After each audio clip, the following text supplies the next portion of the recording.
ہرقل شاہ روم نے قریش کے قافلے میں ایک آدمی بلانے کو بھیجا، اور اس وقت یہ لوگ تجارت کے لیے ملک شام گئے ہوئے تھے، اور یہ وہ زمانہ تھا جب رسول اللہ صلی اللہ علیہ وسلم نے قریش اور ابو سفیان سے ایک وقتی عہد کیا ہوا تھا۔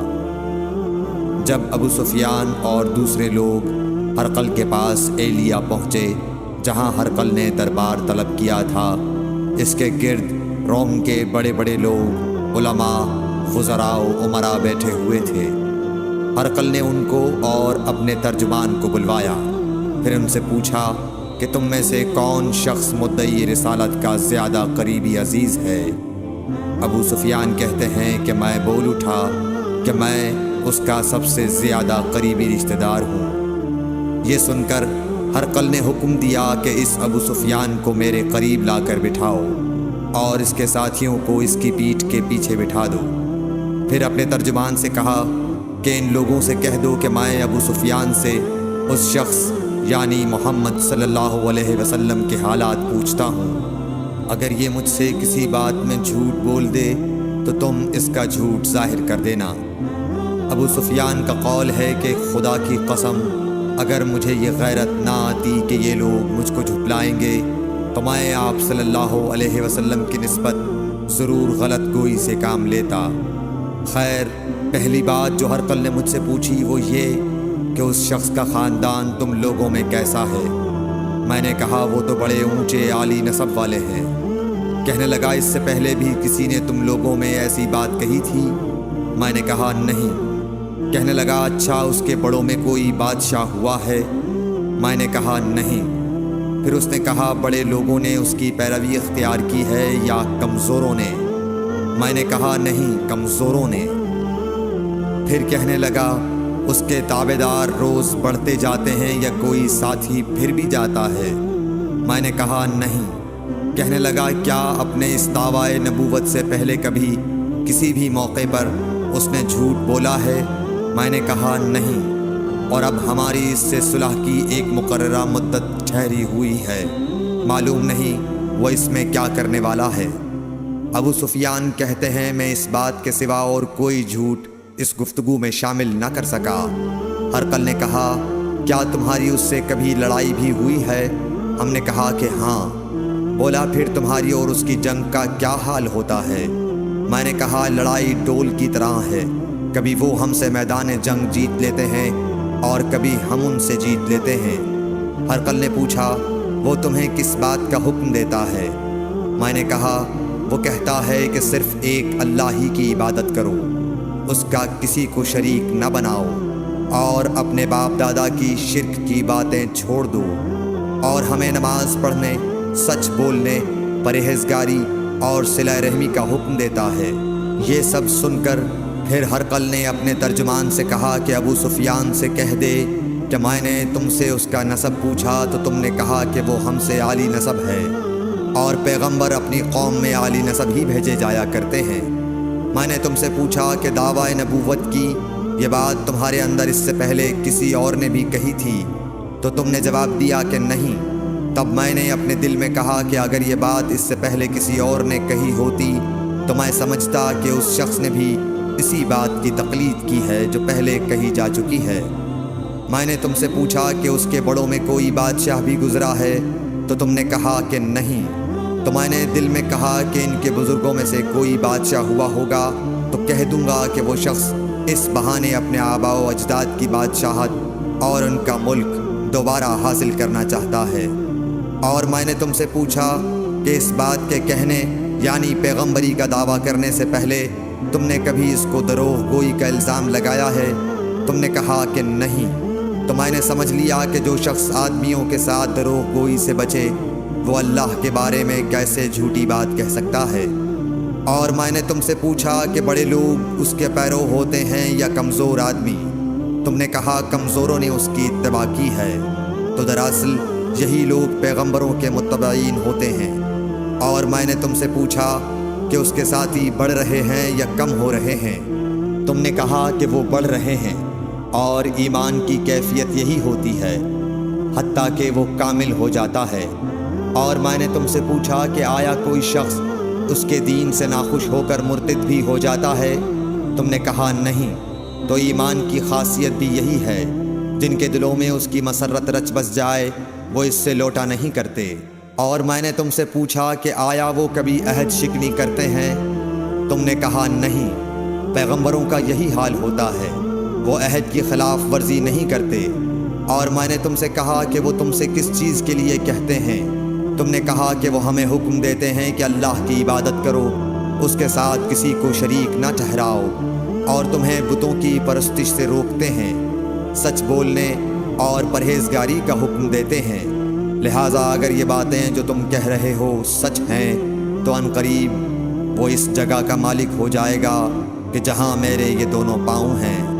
مجھے معلوم تھا کہ وہ پیغمبر آنے والا ہے، مگر مجھے یہ معلوم نہیں تھا کہ وہ تمہارے اندر ہوگا۔ اگر میں جانتا کہ اس تک پہنچ سکوں گا تو اس سے ملنے کے لیے ہر تکلیف گوارا کرتا۔ اگر میں اس کے پاس ہوتا تو اس کے پاؤں دھوتا۔ ہرقل نے رسول اللہ صلی اللہ علیہ وسلم کا وہ خط منگایا جو آپ نے وحیہ کلبی رضی اللہ تعالیٰ عنہ کے ذریعے حاکم بصرہ کے پاس بھیجا تھا، اور اس نے وہ ہرقل کے پاس بھیج دیا تھا۔ پھر اس کو پڑھا تو اس میں لکھا تھا، اللہ کے نام کے ساتھ جو نہایت مہربان اور رحم والا ہے۔ اللہ کے بندے اور اس کے پیغمبر محمد صلی اللہ علیہ وسلم کی طرف سے یہ خط ہے شاہ روم کے لیے۔ اس شخص پر سلام ہو جو ہدایت کی پیروی کرے۔ اس کے بعد میں آپ کے سامنے دعوت اسلام پیش کرتا ہوں۔ اگر آپ اسلام لے آئیں گے تو دین و دنیا میں سلامتی نصیب ہوگی، اللہ آپ کو دوہرا ثواب دے گا، اور اگر آپ میری دعوت سے روگردانی کریں گے تو آپ کی رعایا کا گناہ بھی آپ ہی پر ہوگا۔ اور اے اہل کتاب، ایک ایسی بات پر آ جاؤ جو ہمارے اور تمہارے درمیان یکساں ہے، وہ یہ کہ ہم اللہ کے سوا کسی کی عبادت نہ کریں اور کسی کو اس کا شریک نہ ٹھہرائیں، اور نہ ہم میں سے کوئی کسی کو خدا کے سوا اپنا رب بنائے۔ پھر اگر وہ اہل کتاب اس کتاب سے منہ پھیر لیں تو مسلمانوں، تم ان سے کہہ دو کہ تم مانو یا نہ مانو، ہم ایک خدا کے اطاعت گزار ہیں۔ ابو سفیان کہتے ہیں، جب ہرقل نے جو کچھ کہنا تھا کہہ دیا اور خط پڑھ کر فارغ ہوا تو اس کے ارد گرد بہت شور و غوغا ہوا، بہت سی آوازیں اٹھیں اور ہمیں باہر نکال دیا گیا۔ تب میں نے اپنے ساتھیوں سے کہا کہ ابو کبشہ کے بیٹے حضرت صلی اللہ علیہ وسلم کا معاملہ تو بہت بڑھ گیا۔ دیکھو تو اس سے بنی اصفر روم کا بادشاہ بھی ڈرتا ہے۔ مجھے اس وقت سے اس بات کا یقین ہو گیا کہ حضور صلی اللہ علیہ وسلم ان قریب غالب ہو کر رہیں گے، حتیٰ کہ اللہ نے مجھے مسلمان کر دیا۔ راوی کا بیان ہے کہ ابن ناطور ایلیا کا حاکم ہرقل کا مصاحب اور شام کے نصارہ کا لاٹ پادری بیان کرتا تھا کہ ہرقل جب ایلیا آیا ایک دن صبح کو پریشان اٹھا تو اس کے درباریوں نے دریافت کیا کہ آج ہم آپ کی حالت بدلی ہوئی پاتے ہیں، کیا وجہ ہے؟ ابن ناطور کا بیان ہے کہ ہرقل نجومی تھا، علم نجوم میں وہ پوری مہارت رکھتا تھا۔ اس نے اپنے ہم نشینوں کو بتایا کہ میں نے آج رات ستاروں پر نظر ڈالی تو دیکھا کہ ختنہ کرنے والوں کا بادشاہ ہمارے ملک پر غالب آ گیا ہے۔ بھلا اس زمانے میں کون لوگ ختنہ کرتے ہیں؟ انہوں نے کہا کہ یہود کے سوا کوئی ختنہ نہیں کرتا، سو ان کی وجہ سے پریشان نہ ہوں۔ سلطنت کے تمام شہروں میں یہ حکم لکھ بھیجیے کہ وہاں جتنے یہودی ہوں سب قتل کر دیے جائیں۔ وہ لوگ انہی باتوں میں مشغول تھے کہ ہرقل کے پاس ایک آدمی لایا گیا جسے شاہ غسان نے بھیجا تھا۔ اس نے رسول اللہ صلی اللہ علیہ وسلم کے حالات بیان کیے۔ جب ہرقل نے سارے حالات سن لیے تو کہا کہ جا کر دیکھو وہ ختنہ کیے ہوئے ہے یا نہیں۔ انہوں نے اسے دیکھا تو بتلایا کہ وہ ختنہ کیا ہوا ہے۔ ہرقل نے جب اس شخص سے عرب کے بارے میں پوچھا تو اس نے بتلایا کہ وہ ختنہ کرتے ہیں۔ تب ہرقل نے کہا کہ یہی محمد صلی اللہ علیہ وسلم اس امت کے بادشاہ ہیں جو پیدا ہو چکے ہیں۔ پھر اس نے اپنے ایک دوست کو رومیہ خط لکھا، اور وہ بھی علم نجوم میں ہرقل کی طرح ماہر تھا۔ پھر وہاں سے ہرقل حمص چلا گیا۔ ابھی حمص سے نکلا نہیں تھا کہ اس کے دوست کا خط اس کے جواب میں آ گیا۔ اس کی رائے بھی حضور صلی اللہ علیہ وسلم کے ظہور کے بارے میں ہرقل کے موافق تھی کہ محمد صلی اللہ علیہ وسلم واقعی پیغمبر ہیں۔ اس کے بعد ہرقل نے روم کے بڑے آدمیوں کو اپنے حمص کے محل میں طلب کیا اور اس کے حکم سے محل کے دروازے بند کر لیے گئے۔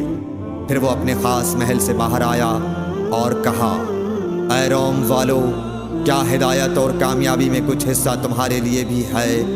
اگر تم اپنی سلطنت کی بقا چاہتے ہو تو پھر اس نبی صلی اللہ علیہ وسلم کی بیعت کر لو اور مسلمان ہو جاؤ۔ یہ سننا تھا کہ پھر لوگ وحشی گدھوں کی طرح دروازوں کی طرف دوڑے، مگر انہیں بند پایا۔ آخر جب ہرقل نے اس بات سے ان کی یہ نفرت دیکھی اور ان کے ایمان لانے سے مایوس ہو گیا تو کہنے لگا کہ ان لوگوں کو میرے پاس لاؤ۔ جب وہ دوبارہ آئے تو اس نے کہا، میں نے جو بات کہی تھی اس سے تمہاری دینی پختگی کی آزمائش مقصود تھی، سو وہ میں نے دیکھ لی۔ تب یہ بات سن کر وہ سب کے سب اس کے سامنے سجدے میں گر پڑے اور اس سے خوش ہو گئے۔ بالآخر ہرقل کی آخری حالت یہی رہی۔ صحیح بخاری حدیث نمبر 7۔